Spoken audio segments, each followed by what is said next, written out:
xa nos deu a acción ao cámara. Pois o SER matamos a segunda edición das Xornadas Irmandiñas, dedicadas a Xoán Branco, organizadas pola Asociación Las de Unta, nas que tamén colaborou Biblos, o Concello, a Diputación da Coruña, e nas que tamén houve un espazo para Antolín Faral, un revolucionario moi posterior ao homenaxeado Xoán Branco. Logo destas xornadas cheas de colaboradores, nos que estivo presente a lembranza desta personaxe histórica a través de charlas, recitais, roteiros, chega a presentación de unha obra de teatro. Queremos agradecer aos colaboradores, ao público asistente e a Asociación Las de Unta por facer posible a realización destas segundas xornadas irmandiñas. Hoxe pechamos estas xornadas co autor de Xoán Branco e a Gran Revolta Irmandiña, unha obra do 2011 con ilustracións de Xavier Badal Palacio, editada por Edicións Nigratrea. Esta historia de Xoán Branco é a historia de un home que non quedou de brazos cruzados. Fran Zabaleta é un vigués, escritor, editor e guionista, que suma xa máis de unha decea de obras, como a que se nos presenta, outras como Medievalario, un bestiario medieval, Viaje al interior, 80 días en furgo por la España olvidada. Queremos darche as gracias, Ose, por achegarte a presentar este libro en Betanzos, porque é un recoñecemento e un acto de amor a Betanzos. A súa historia, a historia de Galicia e tamén aos invisibles. Eu atopei unha tarde do final da primavera do 2017 nesta fermosa librería este libro, que xa forma parte da miña biblioteca persoal. Estivo en moitas mãos e sorprendeu agradablemente a todos aqueles que o limos. Neste libro hai dúas funcións: a de transmitir a historia e a función social que nos anima a non quedarnos nunca de brazos cruzados ante a maldade e o injusto. Moitas gracias.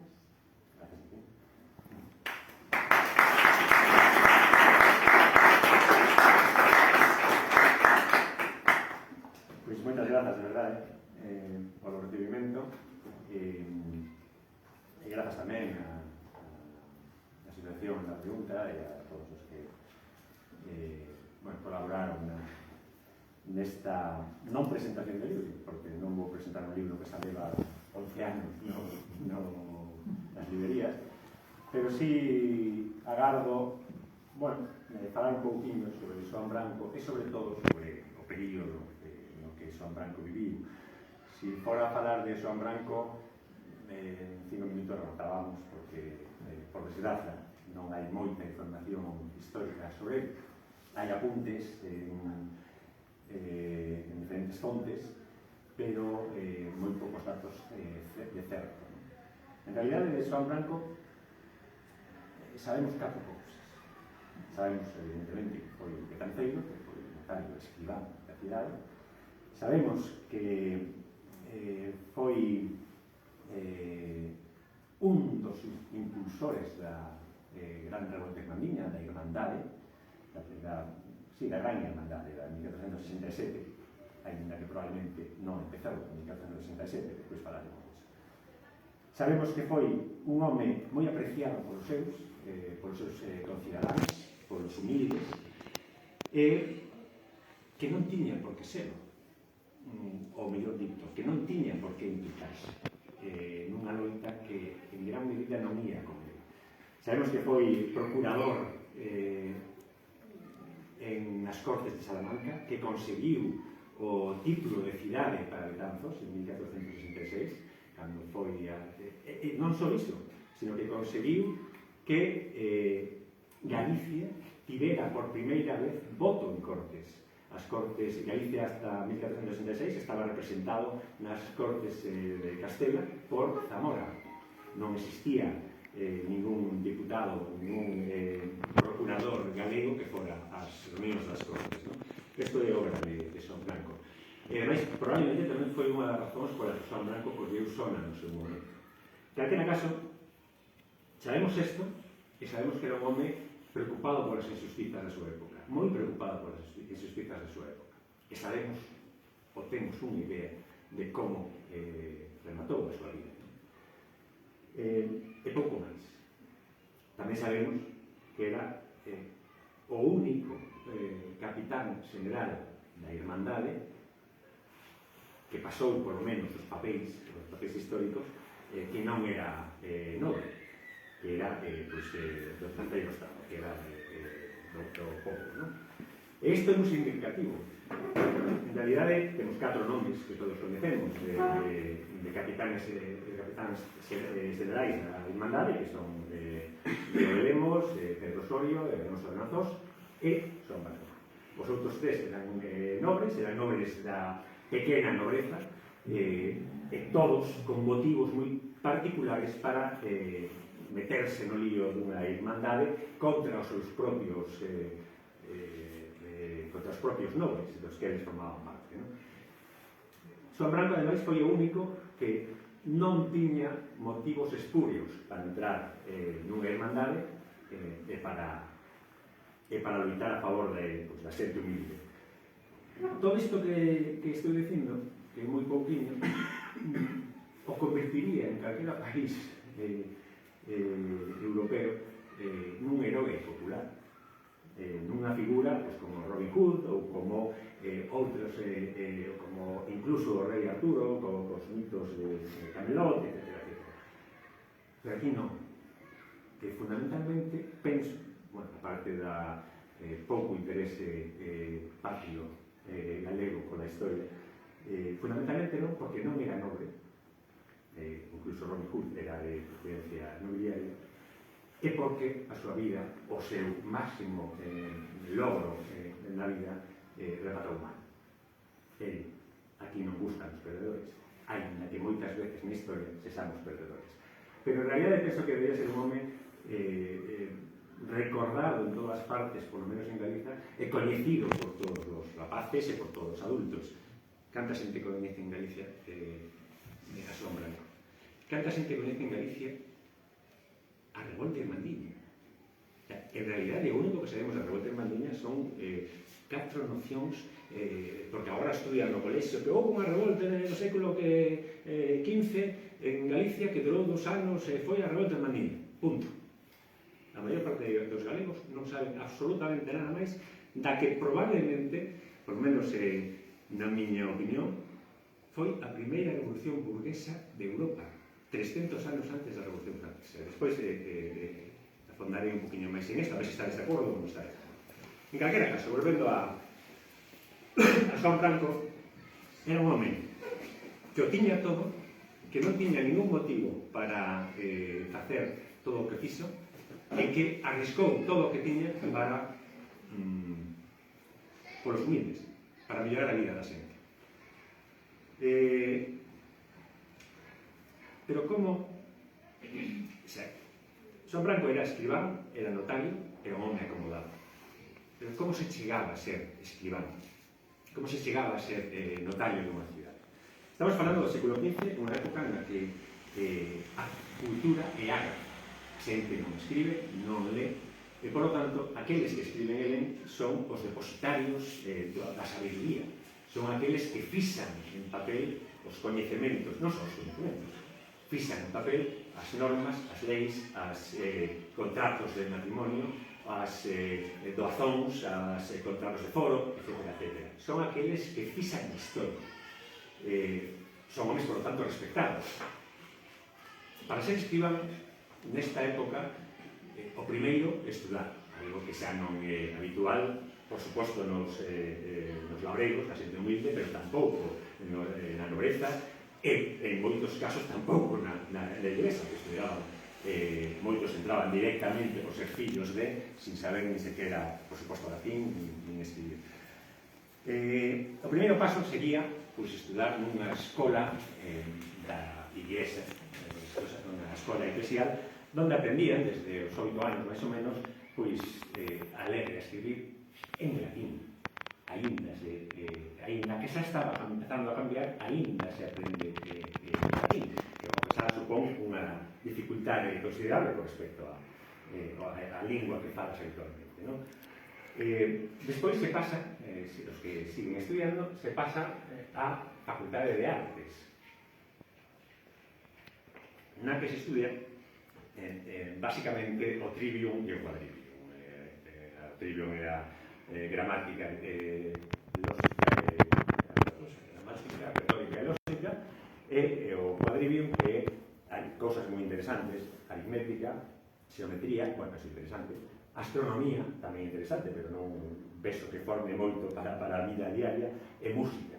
Eses eran os estudios que tiñan na Facultade de Artes, e cando un remataba os estudios da Facultade de Artes saía convertido en bacharel. O título de bacharel era moi respectado porque non había bachareles. Esa te capacitaba pues para exercer unha profesión como mestre nas escolas eclesiásticas ou incluso temporalmente na universidade ou, por exemplo, para ser escribano. Despois, se sigues estudiando, pues pasabas a unha das únicas 3 facultades que había, que eran Teoloxía, Dereito e Medicina. Pero bueno, no caso de Xoán Branco, para ser escribán, non sabemos se estudou humanos ou non, pero para ser escribán, o que pensaba era ter o título de bacharel, esa podía ser ter de escribán, ou non. O único que podía facer, en realidade, era ser escribán errante, ir de un lado para outro, sobre todo por zonas rurais, pois firmando cartas ou escribindo cartas para os mercadores ou o que fora, non? Para ser escribán dunha cidade era preciso, ademais, entrar no gremio. E isto é algo realmente complicado. Os gremios, aparte de organizacións de axuda mutua, eran fundamentalmente estruturas clasistas que buscaban evitar a competencia. Co cal, non pensaban que normalmente nos gremios que hai unha transmisión por herdanza das profesións. Da igual que sexas zapateiro, que sexas escribán, que sexas ferreiro. Son os fillos, non é estrictamente así, pero na maior parte dos casos, son os fillos podían acceder. O cal xa nos dá unha pista. Probablemente Xoán Branco era fillo dun escribán que pertenecía ao gremio da cidade. Cando entrabas no gremio, por herdanza ou por o que fora, tiñas 3 posibilidades de traballo. Bueno, 3 ou 4 posibilidades de traballo. A primeira era, pois, traballar no adro das igrexas. Ias para lá todas as mañás, que son os escribáns menos afortunados, pois para a ver quen che contrataba para escribir unha carta ou para un contrato de matrimonio ou o que fora. A segunda posibilidade era abrir un despacho no baixo da tua casa, que era onde se exercían a maior parte das profesións. E a terceira, bueno, tamén podías traballar para un noble ou podías traballar para alguna institución eclesiástica, pero xa eran casos máis puntuais. E a terceira posibilidade dentro da cidade era traballar para o concello. E isto supoñía tamén unha barreira moi considerable, porque, evidentemente, en cada cidade había, depende do tamaño, 1, 2 escribáns, e tiña unha importancia fundamental. Repito, son os que transmiten, son os que fixan as leis, as normas, as condenas, todo o que se decide no Concello, son os escribáns o que o fixan. Isto ten un dobre poder.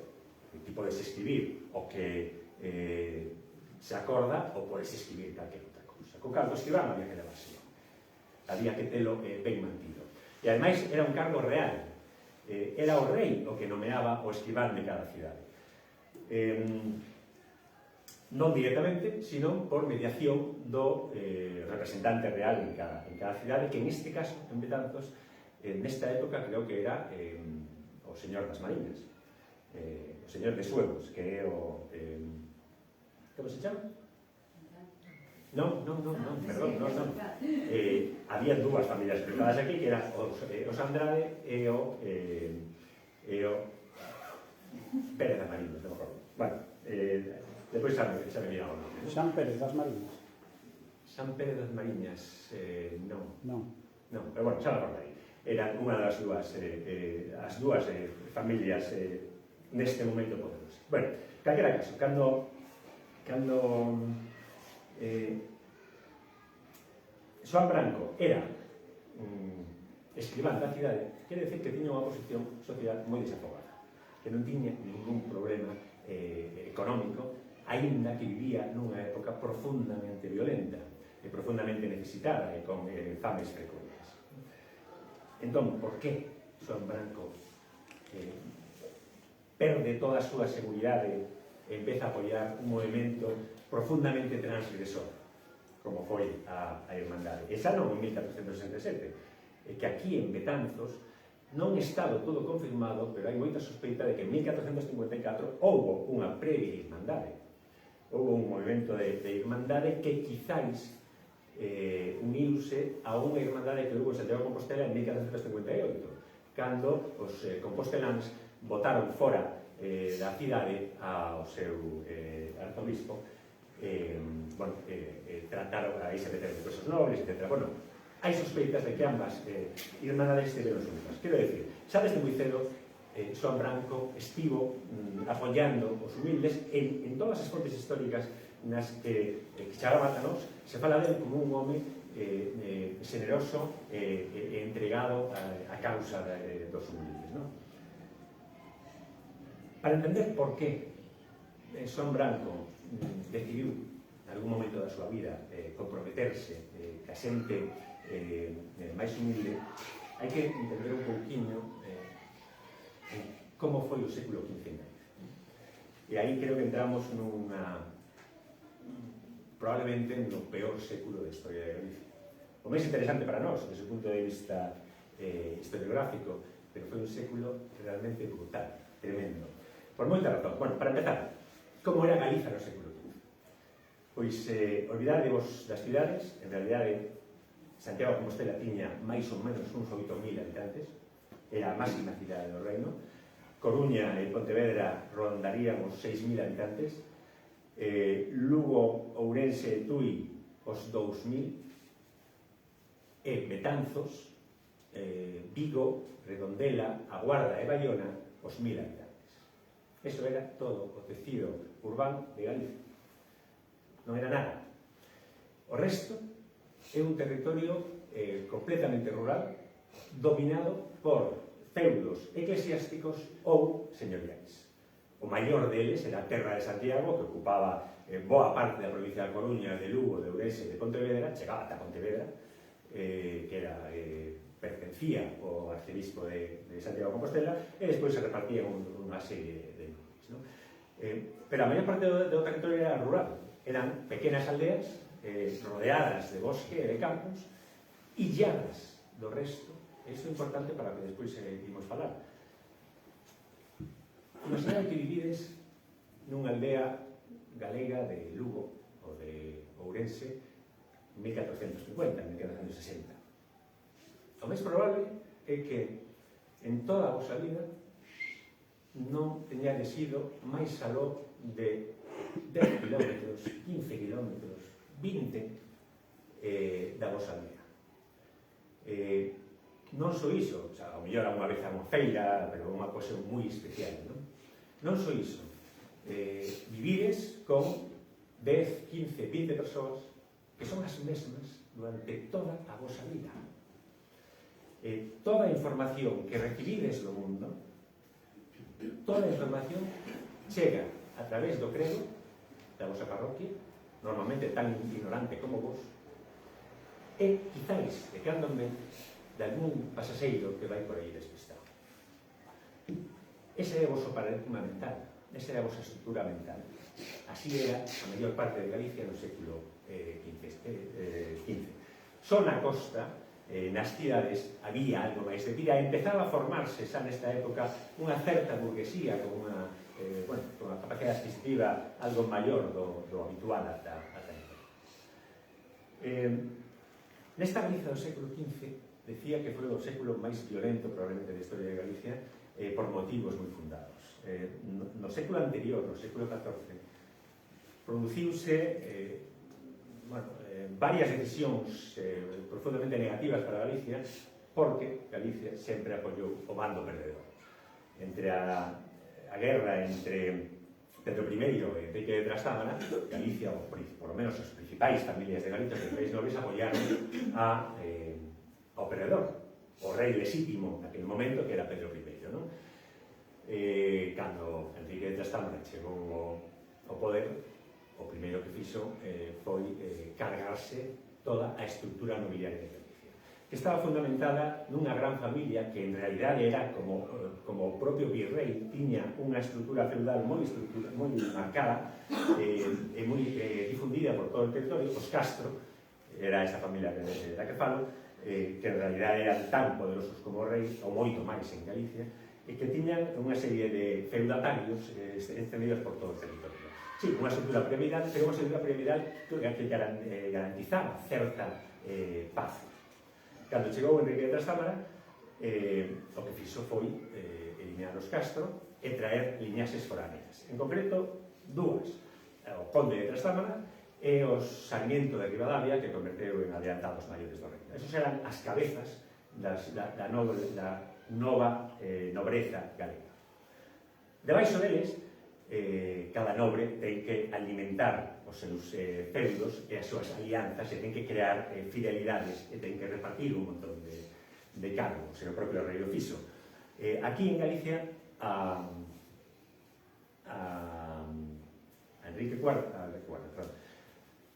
Enrique de Trastámara, o rei vencedor, apoyaron só algúns nobres menores, por exemplo, Andrade, e por iso cobrou relevancia no século XV. E tamén o Souto Maior, despois o famoso Pedro Madruga, que acabou coa revolución en Mandiña, os Moscoso en Santiago de Compostela, etc. E os Mariñas aquí. A todos estes saíron moi beneficiados da guerra civil de Castelán. Anos despois, co fillo de Enrique IV, de Enrique de Trastámara, Juan I de Castela, isto é un episodio moi pouco coñecido da historia de Galicia, houbo un inglés, Juan de Lancaster, casado cunha filla de Pedro I, o rei de Posto, que desembarcou en Coruña, que entrou en Galicia e coroouse rei de Galicia en Santiago de Compostela, prácticamente descoñecido, non o sabe ningún rapaz, non o estudiaron na escola. Evidentemente en contra da dinastía Trastámara que estaba gobernando en Castela. Outra vez houbo guerra e outra vez con algunha batalla moi importante en Ribadavia, onde os propios judeos foron os que defenderon e conseguiron impedir que entrara, bueno, en fin, o caso é que Galicia unha vez máis saiu perdedora. E novamente os nobres que apoyaban aos Trastámara foron beneficiados. A cuestión é que no século XV, xa 50 anos despois desto, durante todo este período, os novos nobres que chegan a Galiza, o primeiro que ten que facer é asentar as súas posadeiras nos seus feudos. Eso se fai loitando cos veciños. Hai que facerse sitio a codazos e loitar para engrandecer os estados e os territorios. Entón, eso desencadenou unha chea de loitas continuas entre nobres que evidentemente pagaban os campesinos. Non só iso, tamén os propios nobres loitaban contra a Igrexa de moitos modos, por exemplo, obrigando os mosteiros a que lles nomease o máis puro estilo mafioso abades comendatarios. Un abade comendatario é un nobre que se convierte en protector deste mosteiro, a cambio dunha parte xugosa das rendas. Pero tamén os propios nobres se atreveron, e hai dous casos moi soados, a secuestrar, xa non a xente común, que secuestraban a moitos, sino secuestrar incluso ao arcebispo de Santiago, Alonso de Fonseca, o primeiro Alonso de Fonseca, foi secuestrado por Bernal de Ansel Moscoso e estivo 28 meses en burro dun lado para outro de Vimianzo, Amens, etc., e, según conta, engaiolado na lareira do castelo de Vimianzo durante non sei cantos meses para que pagara o rescate.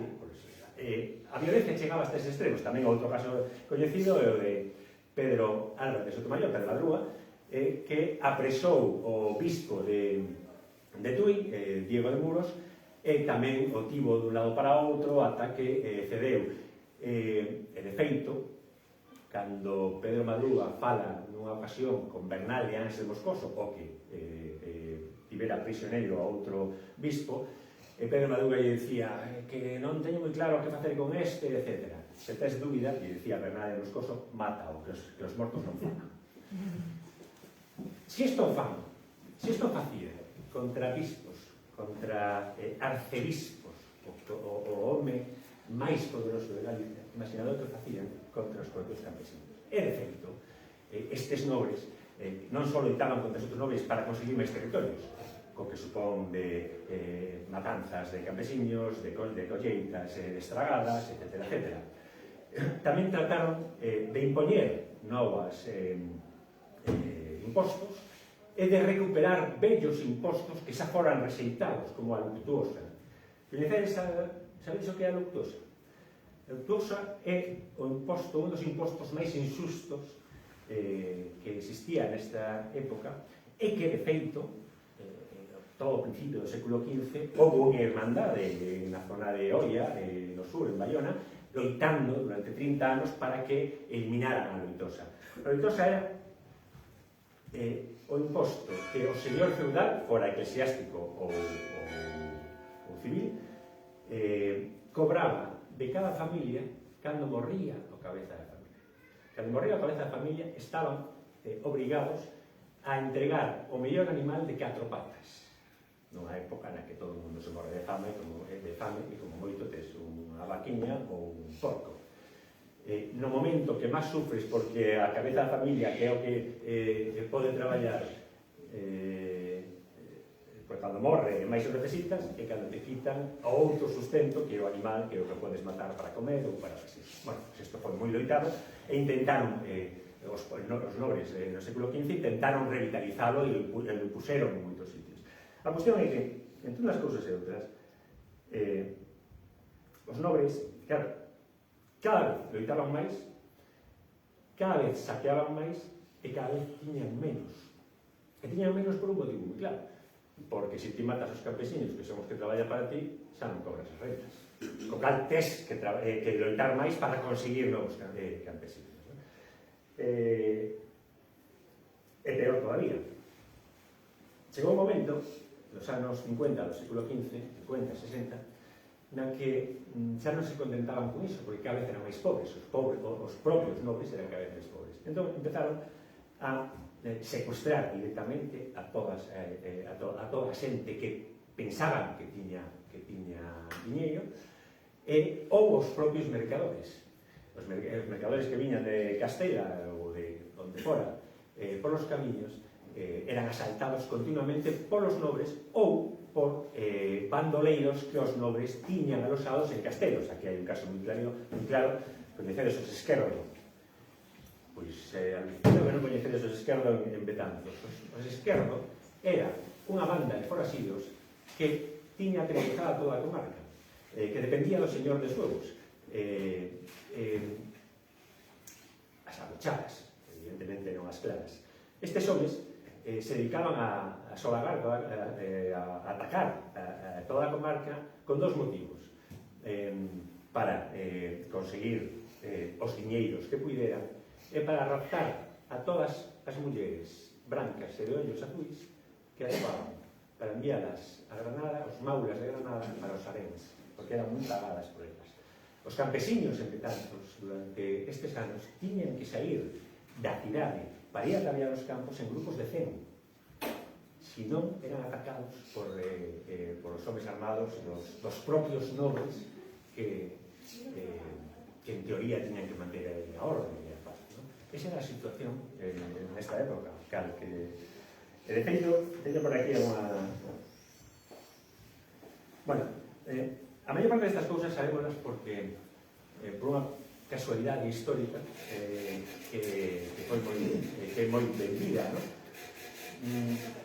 En 1525 veu un novo arcebispo a Santiago de Compostela que se chamaba Juan de Távera. Juan de Távera, cando chegou aquí, atopou a maior parte das fortalezas da Mitra Compostela derrubadas ou en mal uso, descuidadas, etc. E puso un pleito a Alonso de Fonseca, o anterior arcebispo, que marchaba para ser arcebispo de Toledo, para que lle pagara 1 millón de maravedíes para manter as fortalezas. O que fixeron foi unha enquisa por todo o reino de Galicia. Estamos falando de 1525. As guerras irmandiñas foron en 1467-69. estou falando de xente que en 1525 tiña 80 e 90 anos. Había moitísima xente, a pesar de lo que pensamos, que en media vivía un pouco, había moitísima xente de 80 e 90 anos que testemunharon un montón de cousas neses pliegos, nese pleito, e a nosa principal fonte de información atopouse creo que en Compostela a principios do século XX. E foi desde entón coñecemos algo máis da Árbol da Miña. Bueno, pues estes carcasiños, falando en castelán, porque nos obligaban a falar en castelán, ou por menos anotaban en castelán, que les decían, bueno, non sempre, din cousas como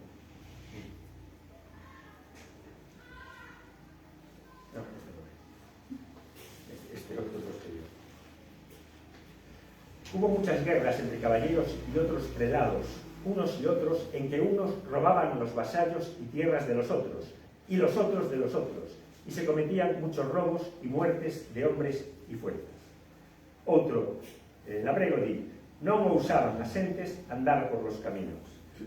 Outro di, donde sabían que había un hombre rico, lo iban a rescatar y lo prendían hasta que les diese dineros. Outro, en Ourense, di, noso señor bispo de Ourense, don Frei Pedro da Silva, les pasa y tomaba por fuerza y contra derecho y les quebrantaba todos sus usos y costumbres, y pasajes, y barcas, y foros, y heredades, y les hacía muchos males y daños y pérdidas. Todo esto, e moitas outras cousas, o contaban os propios campesiños 50 anos despois da Revolta de Mandiña. Tiña moi claro aínda, tantos anos despois, cal era a situación que viviran de rapaces, de novos. Ben, non só isto, era unha situación de violencia continua no século XV en Galicia, pero non só isto. O problema de atacar a un mercader é que os alimentos non chegan á cidade. Se os alimentos non chegan á cidade, suben de prezo. E hai escasez, e carestía, e fame. E desatáronse durante os anos da década de 50 e da década de 60 continuas fames e mortaldades. A xente non podía pagar os produtos que precisaba, ni siquiera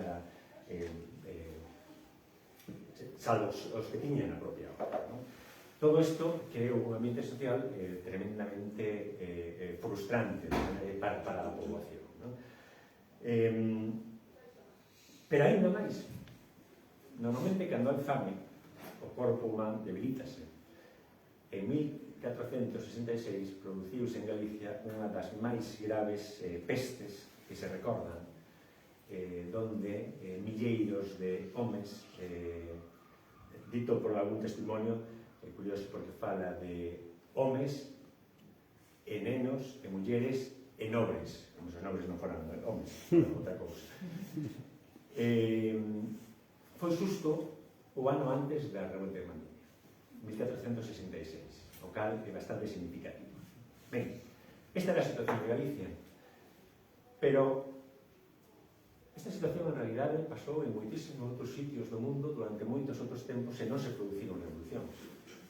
Que a xente viva mal, incluso que viva moi mal, que viva moi dominada polos nobres ou señores de turno, non é garantía de que estoupe unha revolución. Unha revolución si pode estoupar unha sonada ou un estoupido repentino de rabia contra o señor que o matan porque o contra o cobrador de impostos do señor, pero non unha revolución que trastorne de arriba a baixo a orde establecida. Para que haxa unha revolución fan falla dúas cousas máis. Por unha banda, a esperanza, ideas novas. Se ti non tes ideas novas, o que fase o mundo é así. Que se vai facer? Que vou facer? Que imos facer agora co sistema capitalista onde vivimos? Que facemos? É así. Os homes son codiciosos, as empresas son codiciosas, destruímos o medio ambiente. Non hai revolución se non hai ideas novas. E tampouco hai revolución se non hai un elemento disparador que provoque o estoupido inicial. Pero que estamos no século XV. e ainda que aquí estábamos vivindo en aldeas perdidas por calquera parte de Lugo, de Ourense ou de Coruña, e alimentados pola boca do grego, en Europa estaban vivindo o Renacemento. En Italia e en Francia había un estoupido de ideas novas. Non só iso, ideas novas que agora nos parecen poñer o home no centro. Vale, claro. Naquele momento eran completamente revolucionarias. Pasamos dunha mentalidade de inevitabilidade medieval. No mundo medieval as cousas pasan porque así o manda Deus. Xa temos que sufrir neste val de lágrimas porque xa no outro mundo xa nos recompensarán por noso esforzo, por a nosa piedade, por a nosa manda. Pero de repente empezan a chegar ideas novas que falan da individualidade, da capacidade do home para dominar a súa vida, para dirixir a súa vida. E, sobre todo, empezan a chegar ideas novas de movimentos alternativos, hoxe pouco coñecidos, como o revolucionario religioso John Wycliffe, que xa a finais do século XIV en Inglaterra empezou a falar en alto e claro, e tivo un montón de seguidores de por que os ricos teñen diñeiro e nós non, por que a riqueza non se reparte, por que os gregos que falan de pobreza e humildade viven en grandes mansións. Para nós é moi elemental. Nesta época, escoitado por un campesiño que só escoitou falar o seu grego do outro mundo, é completamente revolucionario. De repente se prende unha luz que di, coño, pois é verdade, pois por que teño eu que aguantar iso? Pero non só o Wycliffe, a Jacquerie francesa, que foi unha gran revolta campesiña que atravesou todo o norte de Francia no século XIV, tamén difundiu estas ideas. Pero que este mesmo século XV, prácticamente desde 1415 hasta finais de século, estouparon en Bohemia as guerras husitas, que eran exactamente o mesmo. Eran a creación de comunidades de irmáns iguais que loitaban contra o poder da Igrexa e da nobreza. Todas estas ideas, pois aquí estamos en Galicia, aquí iso non chega.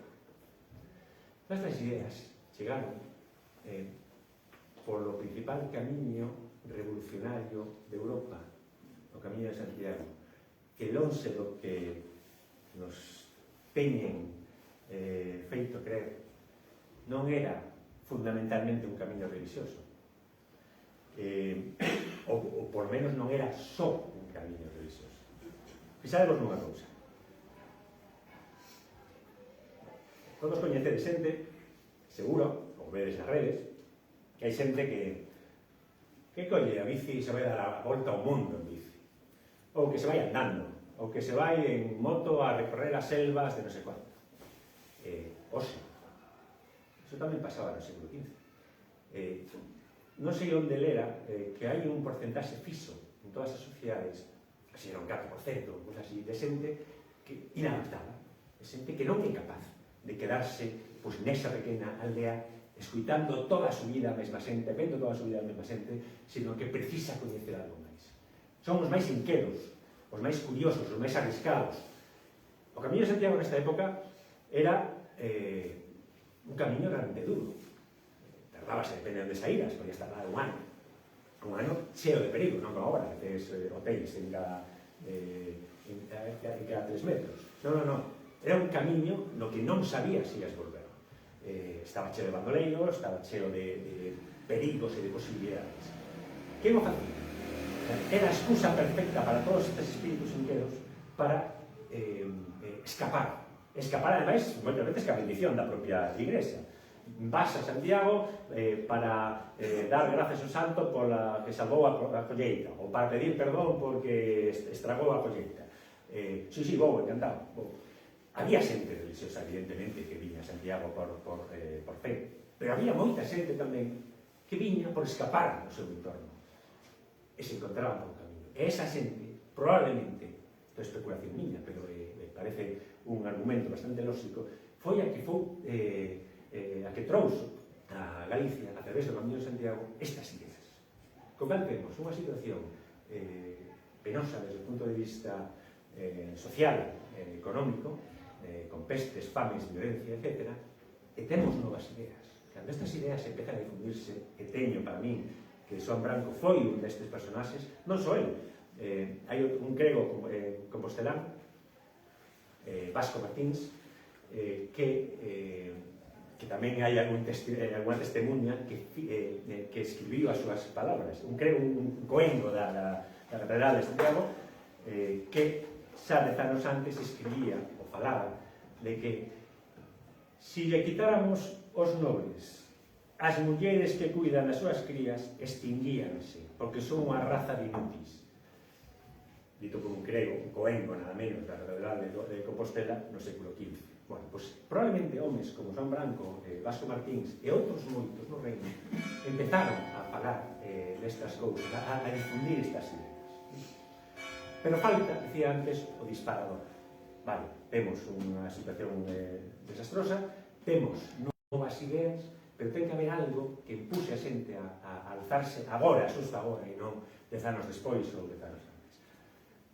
E houve unha cousa, un disparador, que foi a Guerra Civil, que estoupou en xuño de 1465, entre o rei Enrique IV, o coñeceredes seguro como Enrique IV o Impotente, un mito histórico, fomentado por seus enemigos nesta guerra, e unha parte da nobreza encabezada por Juan Pacheco.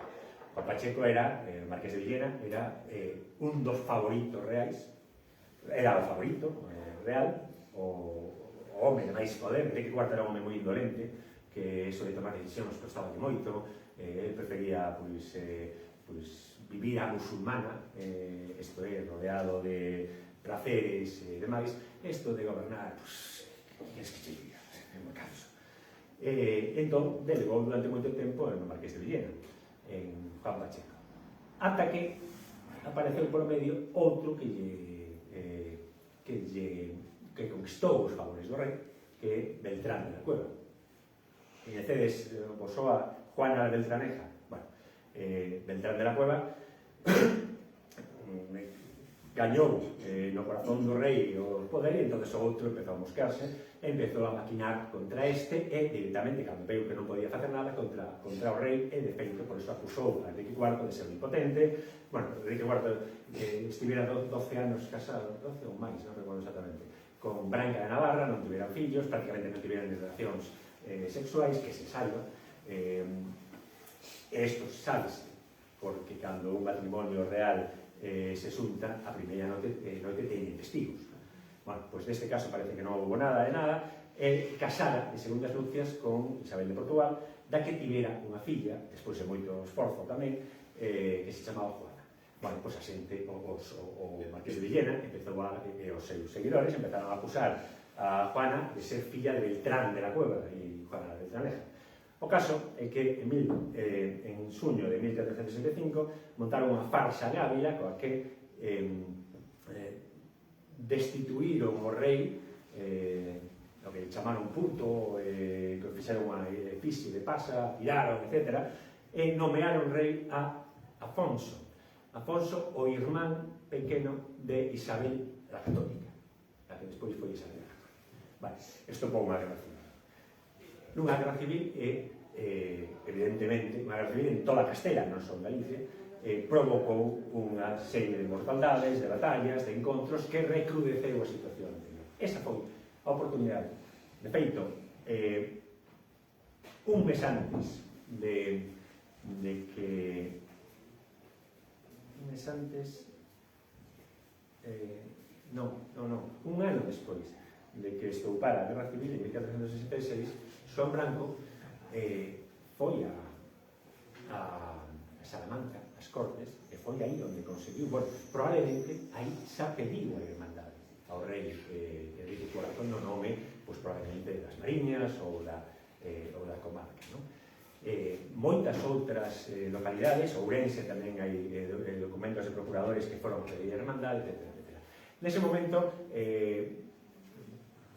Enrique IV, pues, como sempre, estaba, pues, non sei, saberemos e tal, concedeu o título de cidade de Betanzos e concedeu o voto en Cortes en Galicia para gañarse os comuns.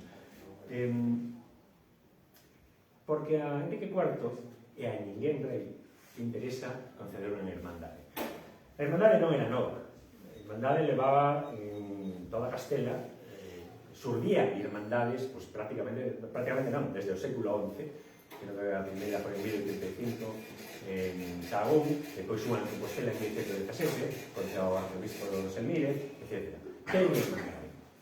Unha hermandade é un momento de excepción no que o rei concede poderes extraordinarios a xentes do común organizadas.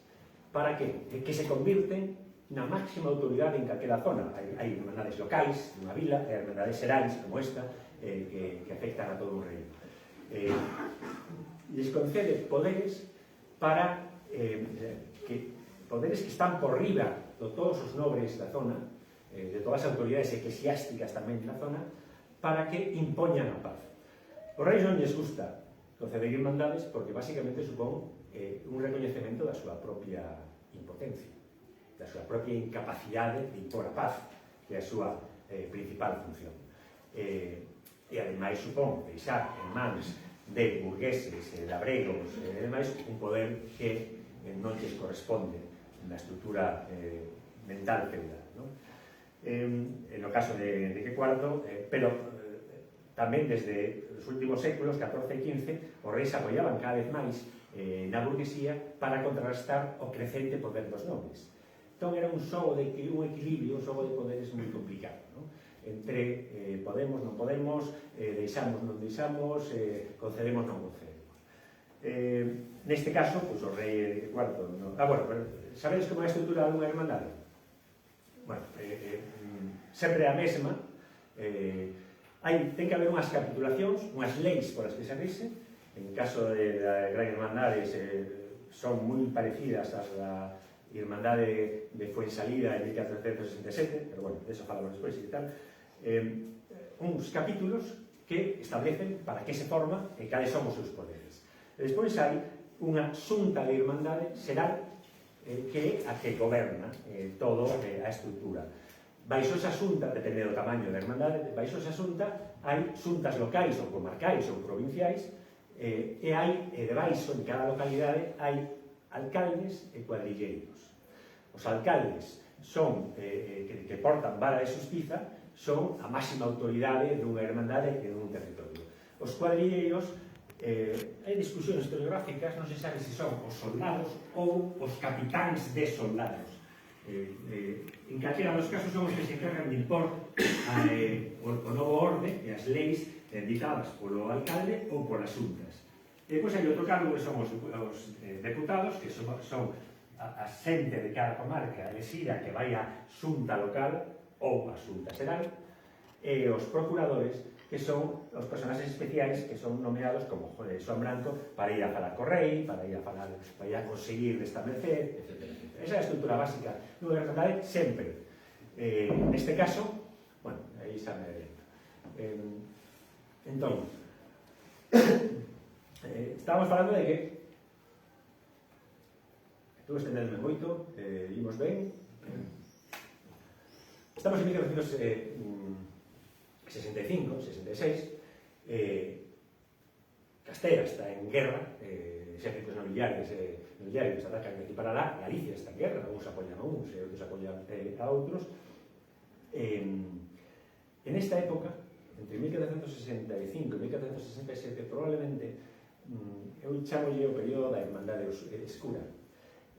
Foi unha época de moitísima actividade, tanto interna, de difusión da Irmandade, de contactos entre vilas e cidades, de envío de mensaxeiros burgueses para animar os outros a unirse ou non, e tamén contactos cunha Irmandade xeral do Reino de Castela que se estaba creando, que rematou fracasando por desunión entre a burguesía e os labregos, etc., e co propio rei para que concedera a Irmandade.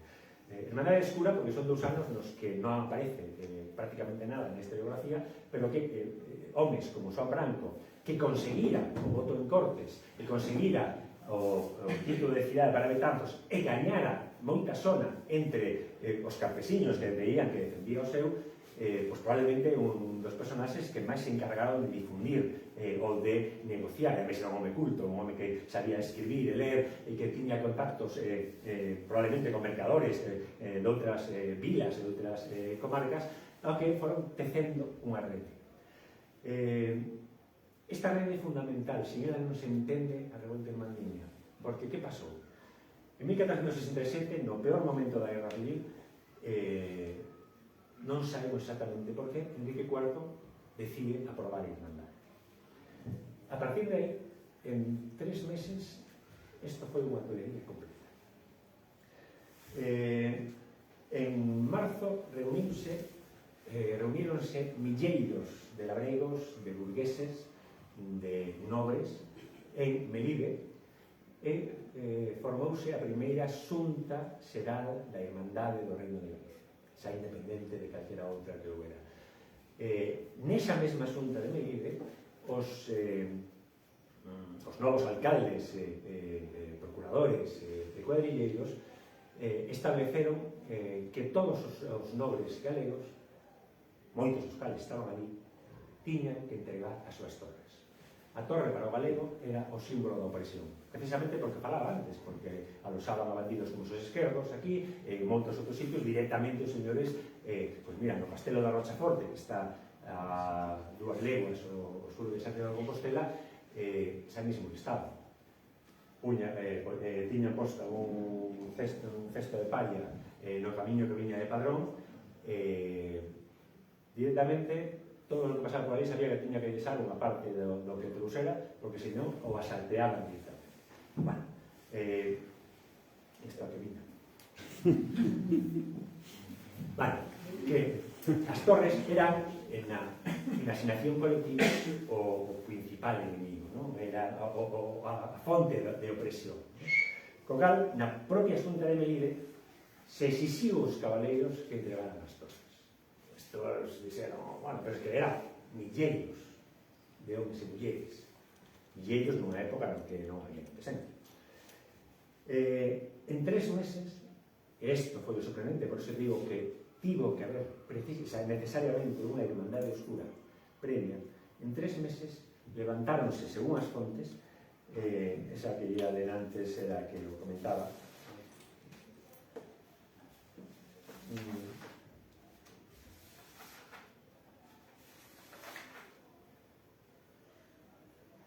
aínda que os ditos cabaleiros e señores do dito reino de Galiza, de quen eran as fortalezas, as quixeren defender e se puseran en resistilas, que non llelas derrocasen, que non puideran facer, porque a xente da dita irmandade era moita, que o testigo ouviu dicir que o dito tempo serían 80.000 homes.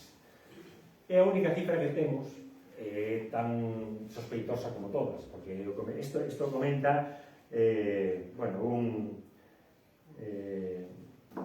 un escribán, un historiador da época que traballaba para unha familia nobre, non era nada sospeitoso de apoiar os irmandiños. Pero en calquer caso, 80.000 homes.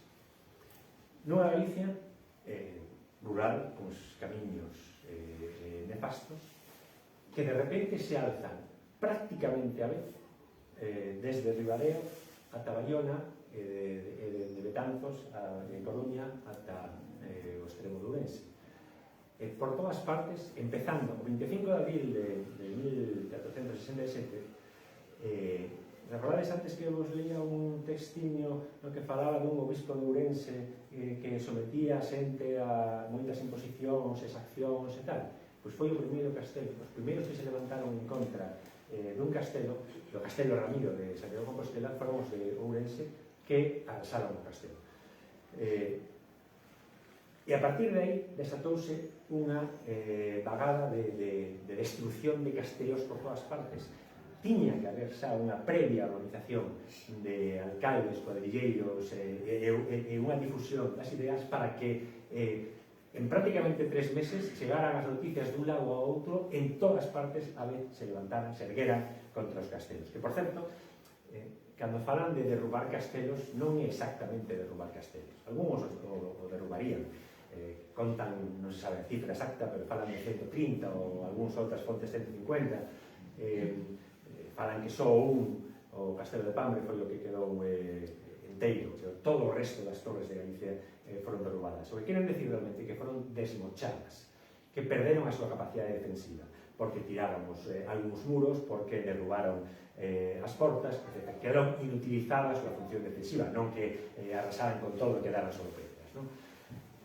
Que, por certo, este foi un dos maiores errores que cometeron os irmandiños, porque 2 anos despois, cando volveron os exércitos nobiliarios, os irmandiños non tiñan onde refugiarse, non tiñan castelos onde defenderse. Pero bueno, o caso que entre estes 3 meses de 1467, 3 ou 4 meses de 1467, toda a nobreza galega escapa. Toda a nobreza galega escapa. Quedou algún nobre escondido en casa de algún labrego fiel ou en algún mosteiro illado. O resto, toda a gran nobreza e toda a mediana e pequena nobreza fuxiu de Galicia. Isto é unha revolución burguesa e campesina do terceiro estado en toda a regla. Nunca, que eu saiba, na historia de Europa se producira unha subversión da orde establecida tan profunda e tan intensa, e en tan pouco tempo. Fuxiron uns a Castela, outros a Portugal e outros a Montpellier. Non quedou un só nobre. E moitos, sobre todo o alto clero, tamén escapou. Os pequenos non, e de feito moitos coengos das catedrais quedaron e colaboraron, porque tamén estaban sometidos, o de mosteiro estaban sometidos tamén por os propios señores, etc.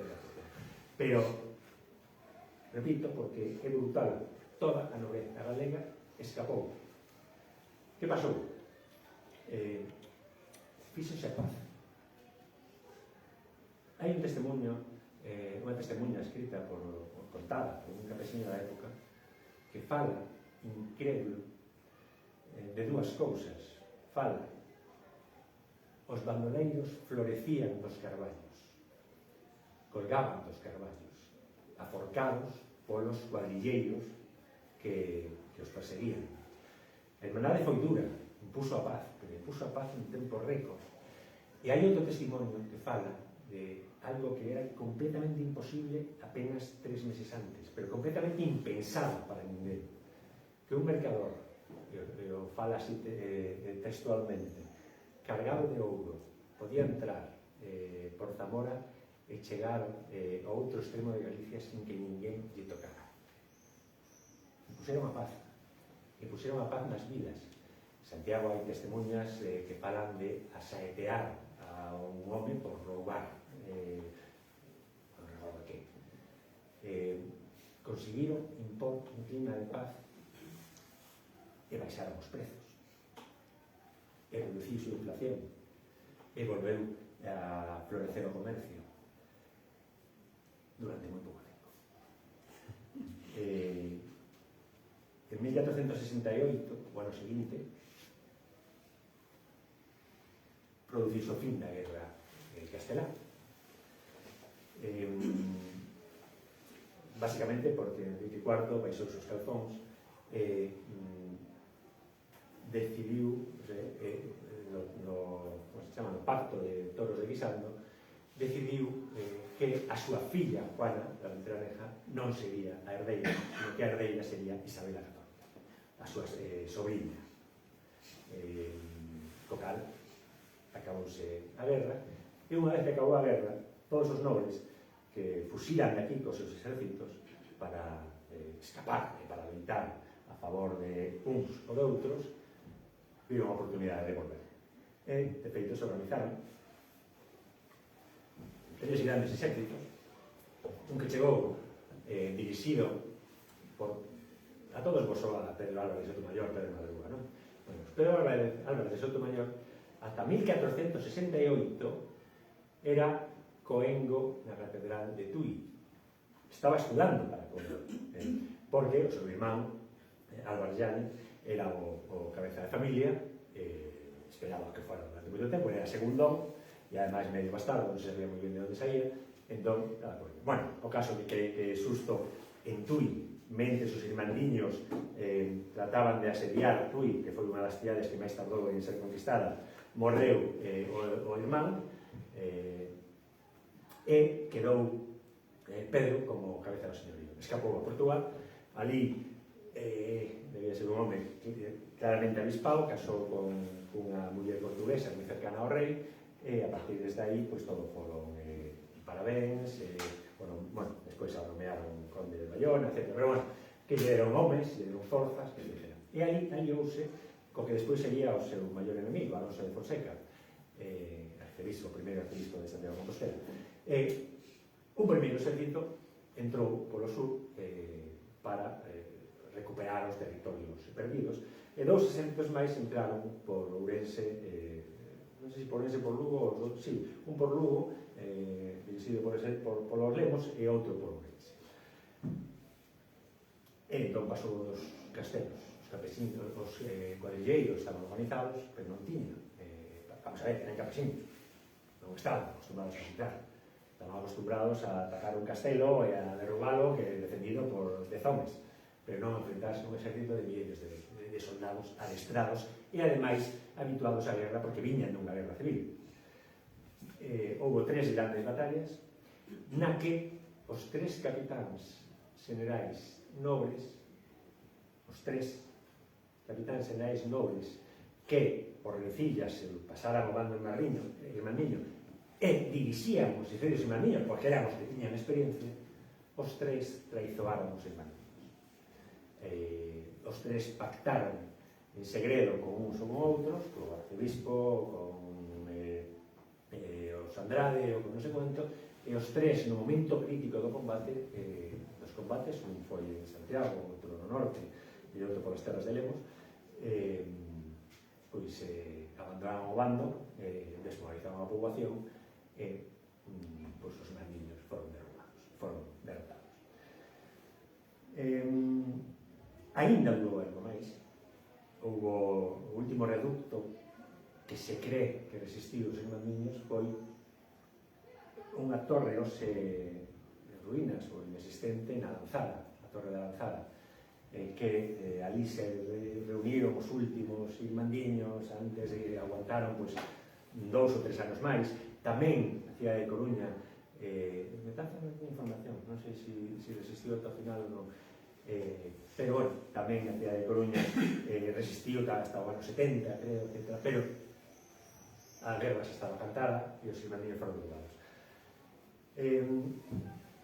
Foi unha derrota? Home, foi unha derrota, pero é unha derrota trascendental, porque foi a primeira vez que se subvertiu a orde, toda a orde dun país, de arriba a baixo, na que por primeira vez na historia, durante 2 anos, gobernaron os burgueses e os labregos. Igual aquí que na Revolución Francesa, de 300 anos despois, houve unha unión de intereses entre burguesía e campesiñal. Houve uns cahiers de doléances en Francia, cuadernos de quejas en Francia, e aquí tamén uns caderniños no que os campesiños escribían ou dictaban os escribáns as súas queixas para as irmandades. Houve un montón de paralelismos. O único que pasou é que na Revolución Francesa, 300 anos despois, había ideas novas, moito máis potentes, porque levaban 50 anos ou 40 anos con ilustración, separación de poderes, etc. Esas ideas foron as que convertiron a Revolución Francesa nunha revolución triunfante durante 10 anos e despois que espallouse por toda Europa, etc. Aquí non pasou porque as ideas eran novas, pero non eran tan poderosas e tan claras como as que pasaron.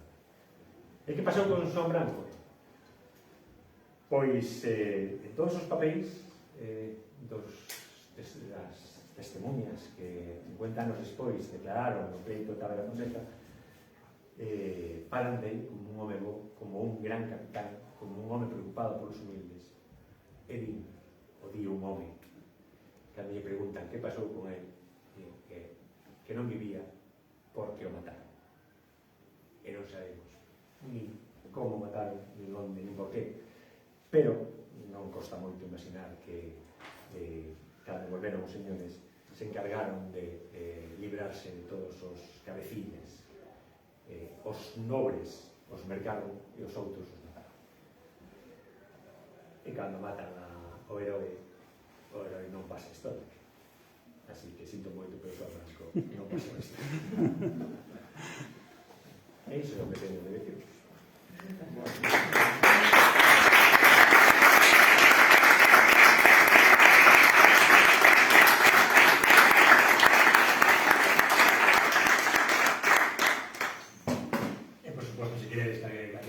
A pregunta ou o comentario ou levarme a contra, pois eu encantado. Este momento tenso de sempre? Sí.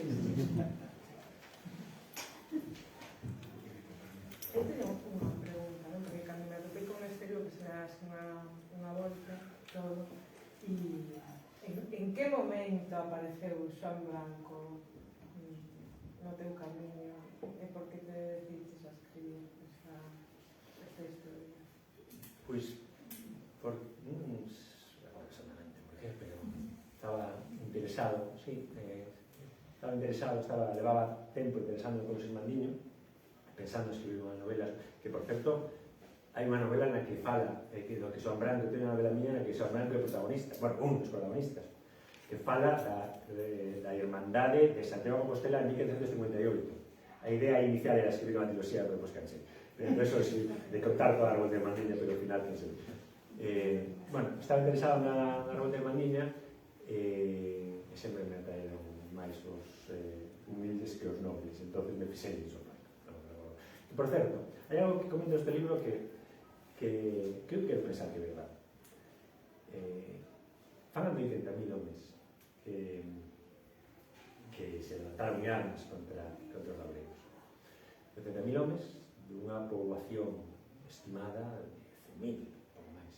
O cual quere dicir que se sodes galegos, probablemente todos vos sodes fillos de algún labrego en armas, ou dun burgués en armas, de algún irmandiño.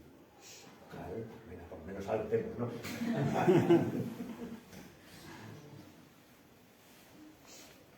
Pois, nada, por a miña parte, moitas grazas por invitarme e por escutar, que eso tamén se agradece. Bueno, a mí me gustaría decir, bueno, aparte de agradecerche que esteñas aquí, creo que a túa presenza agora mesmo, xa te comentaba antes de entrar aquí, eu creo que en estas xornadas que organizamos, que son as segundas, despois das de María Valteira, antes da pandemia, e que, bueno, intentaremos seguir con outras temáticas vinculadas a Betanzos, pois precisamente nestas, a túa presenza aquí, pois para nós é fundamental, non? Porque que, de alguna maneira, este libro foi o que xustificou un pouco que aflorara esta idea, non, de dedicarlle as xornadas a Xoán Branco. Primeiro porque era un gran descoñecido a nivel galego, pero tamén a nivel de Betanzos, Xoán Branco. E moi descoñecido tamén, porque se vedes os cartéis da feira medieval, falan, claro, de Enrique IV como rei que concedeu a feira franca medieval e que concedeu o título de cidade. Pero non se menciona, digamos, que no que é a historia oficial nunca a esa parte do que falabas ti dos perdedores, pero que foron fundamentais no que aconteceu na historia de Galicia, non, posteriormente. De alguna maneira, pois que se siga sendo, ainda que se perdeu esa batalla, que os irmandiños formen parte da historia, e da historia, digamos, do orgullo, non? Do orgullo colectivo, pois máis aló do que son a historia oficial, pois eu creo que de alguna maneira sí foi unha victoria tamén, non? Bueno, e nós estamos moi contentos de terlle dedicado estas xornadas a Xoán Branco, porque todos aprendimos, non, un pouco a costa desto, e eu creo que tamén xenera en parte da xente que teña algo de interés, pois que estar orgulloso dun lugar non é só estar orgulloso de 4 datas, que se celebren 4 eventos ou 4 festas, sino estar orgullosos da propia historia do lugar, non? Que ao final é de onde vimos, non? Por lo menos interesarse en coñecer, non? Claro. Parece fundamental o labor que estades facendo vos, precisamente para difundir a historia do voso, para coñecer os sitios onde estades e por que estades aquí, e por que isto é como é. Tomo a licencia de parte de, ainda que non yo consultei, de Carmela, de Biblos, e mesmo dos colaboradores e do organizador das xornadas, que é lardeunta de nombrarte xa betanceiro de honra desde o punto de vista da titulación popular. A institucional descoñecémola. Pois é un nomeamento de honra moitísimo, e que a vez non sei se dixe ao principio, que me vin aquí en Betanzos, bueno, hai 20, 2001, 2002, unha cosa así. Gracias. Só unha cousa, que acabas de decir, pensar que non vas facer, non vai haber segunda parte de Halcones, non? Entón. Eu era a pregunta que quería facer, se digo, agora a segunda parte. Xa me estás dicindo que iba unha trilogía, que non? Estaba pensando unha trilogía, a primeira, porque eu penso que a Revolución Mandiña en realidade comenzou en 1454 aquí en Betanzos, e en 1458 en Santiago de Compostela, a Irmandade que expulsou a Rodrigo de Luna, o arcebispo Rodrigo de Luna, e que eses 10 anos foron a Irmandade Escura. Na primeira novela narro ese período, no segundo pensaba narrar a Irmandade Oscura, e o terceiro a Revolución Mandiña. Pero que teño non podo dicir se o farei ou non o farei, pero... Mira, e desde o teu punto de vista, xa que estamos agora no diálogo, houve un personaxe que tamén, nesa primeira revolta, que sí se fixo moi popular, e ainda hoxe, a través da literatura, a través de unha serie de poemas, mesmo de Ferrín, mesmo de unha serie de poetas galegos que o nomearon, que era Roi Xordo, naquela revolta, e que tamén foi un vencido, un derrotado, E probablemente un dos homes que influíron en Xoán Branco para decidir a perder esos obstáculos. Claro, esa revolta que tuvo, digamos, desde o punto de vista de apoios moito menos que esta, ti que diferencias atopas fundamentales así a grandes rasgos, tampouco hai que explicarlo todo, entre esa primeira revolta e a de Xoán Branco? Pois fundamentalmente dúas. Unha ascensión, evidentemente, porque a Fusqueña, a Irmandade de Fusqueña chegou, foi moito marcado, aínda que mandaron un exército a Santiago. E outra, que non conseguiron a unidade de todas eles, de todas as diferentes xentes do común. Foi unha revolta fundamentalmente campesina, sin participación da burguesía, os artesáns, etc. Co cal perde moita forma. Haberá moitas máis, pero vamos, esas para mí son... E probablemente que tampouco estaba tan... foi máis un estoupido de rabia sin destino, sin alternativa que a gran Irmandade Xeral. A Irmandade Xeral, o 400 xa levaba máis décadas asentado, esas ideas tiveran máis tempo de ir coasando. E a repercusión histórica co paso dos anos de Roi Xordo con respecto a este home, cal pode ser? Estaba máis documentado? Non creo, non? Ten máis repercusión histórica nesta zona, pero non preguntes en Ourense quen é Roi Xordo. Porque ao final Roi Xordo armou un exército e foi ele o que armou o exército e foi a Compostela, depois foi derrotado polo arcebispo correspondente, pero eso prende máis que a imaginación popular, pero bueno, son especulacións. No caso de Xoán Branco, vamos a ver, decía antes que non era un heroe porque non era nobre, tampouco é un heroe porque non é escribano, que se non escribano notario, que convertirlo en un heroe, pois non é. Seguimos prendidos, e logo non entendo que despois de 1000 anos de historia sigamos considerando que a nobreza é un adxetivo positivo, sigamos idolatrando os nobres como guerreiros, pero por favor, se aquí en Galicia non puido haber máis despeitas por esos nobres. Un escribano. E nas fuentes historiográficas notas unha diferencia no tratamento aos campesinos e ao lirismo que ali, etc. De antes da revolta de Mandiña a despois, un cambio de trato... Tuvo alguna repercusión de pegar? Sí, tuvo muitísima repercusión. Vamos a ver, que despois da revolta de Mandiña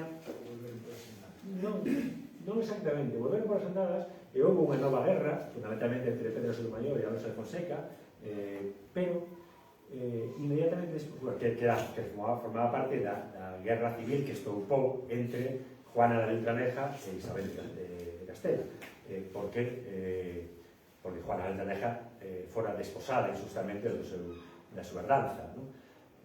Esa guerra tuvo moita repercusión aquí, gañou Isabel a Católica, e Isabel a Católica que vira nas súas propias carnes, ou por lo menos que estaba viva cando pasara todo o que pasara aquí, fixo algo, non sei se inteligente ou non, pero no seu momento sí, que foi atraer a toda a nobreza galega, botala fora e mandala para a corte, atara en corto na corte. Co cal, Galicia prácticamente quedou sin nomes.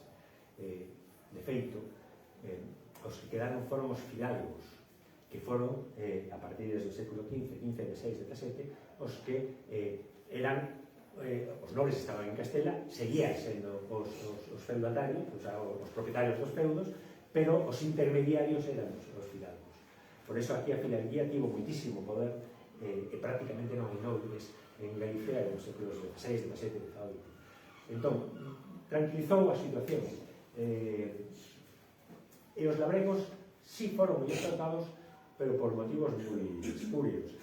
Cando o conde de Lemos, volvendo a Galicia, conquistando os territorios na propia revolta en 1469, lle pregunta, non recordo quen, por que non matas os campesiños, por que nos castigas? Que, a fin de contas, armáronse contra ti. O conde de Lemos lle responde con moito tino: entón que me vai traballar as terras. Non houbo grandes vinganzas contra os campesiños, pero sí contra as figuras máis nomeadas, non?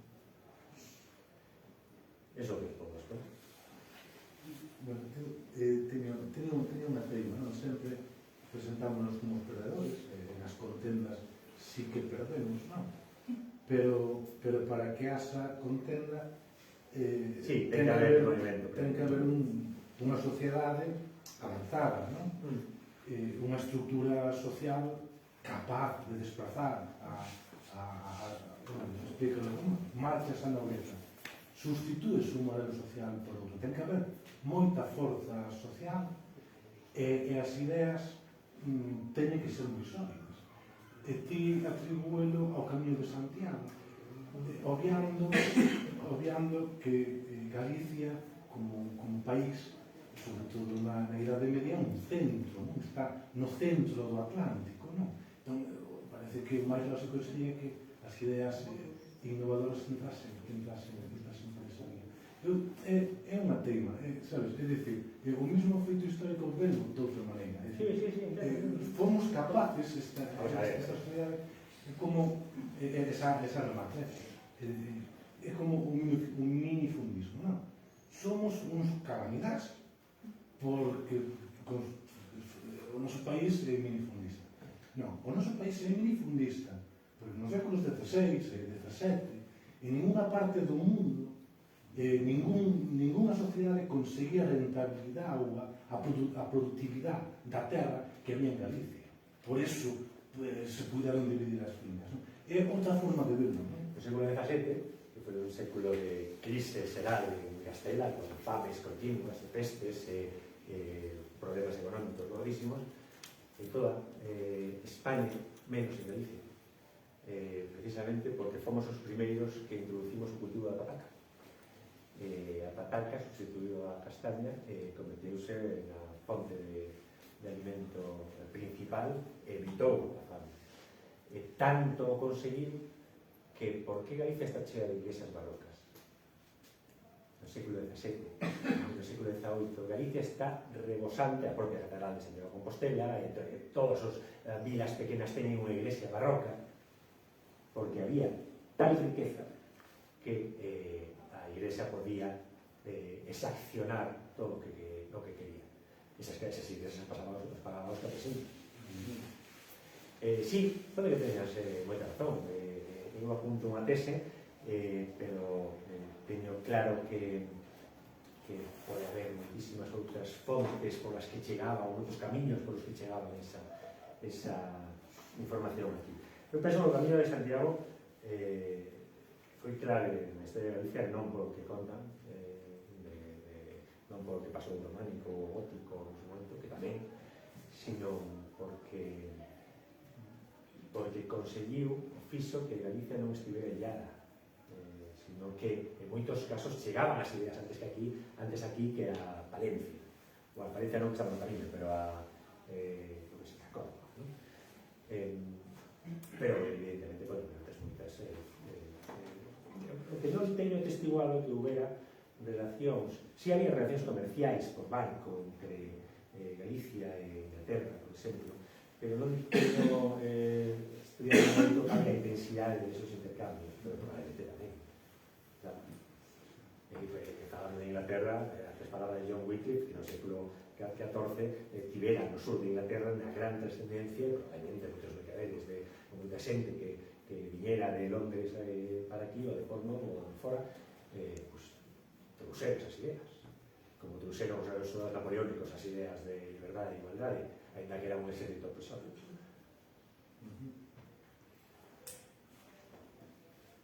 Bueno, pois moitas gracias por axudarnos a impulsar a nosa historia e a coñecer os que non están tan escritos como vos, por perder para todos. Pois sí, nada, agora pues vamos a convertirnos en un héroe local. Gracias.